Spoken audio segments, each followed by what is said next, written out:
Hey everyone! Welcome back to Network Academy Fun, where we learn to become data center engineers while having a good time. Today's lesson: your network's phone book. What is DNS and why you can't live without it? Hey Network Academy Fun fam! It's me, your favorite aspiring data center engineer, and today we're tackling something so fundamental, so crucial. You literally can't internet without it. DNS. Think of it like the unsung hero, the silent workhorse behind every click, every scroll, every cat video. Ready to demystify it?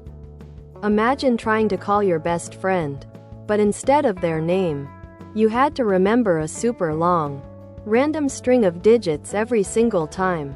011 555 0123 9876 4321. Ugh, no thank you.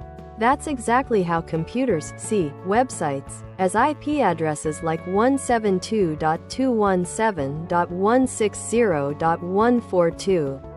My brain hurts just looking at that.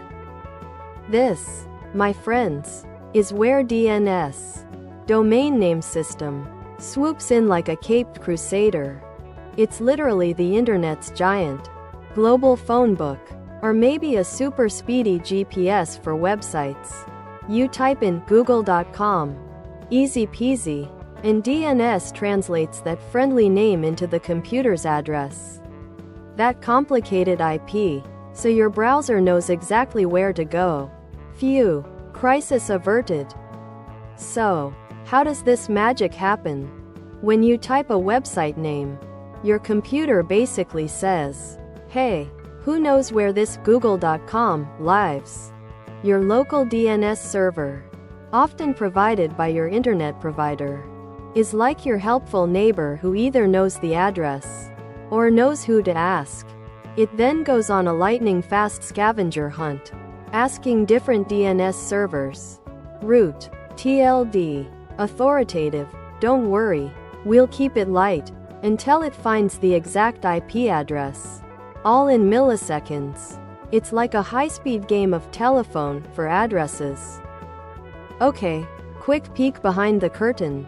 We have recursive resolvers, your ISP server, root servers, the grandparents of the internet addresses, TLD, top-level domain, servers, .com, .org, .net, and finally, authoritative servers, the actual owners of the domain who say, "Yep, that's my address." Single quote. Each plays a vital role in making sure your request gets resolved. It's a team effort. Seriously, without DNS, the internet as we know it would cease to exist. You'd have to remember IP addresses for every single website. Imagine typing 142.250.191.142 for YouTube every time you wanted to watch a video. DNS makes the internet human-friendly, accessible, and frankly, usable. It's the invisible bridge between names and numbers, ensuring your digital life runs smoothly. Ever had a website act wonky? Or load an old version? Sometimes your computer's local DNS cache, its short-term memory for addresses, gets a bit stale. Running ipconfig flushdowns in your command prompt is like telling your computer to clear its memory and get fresh addresses from the DNS servers.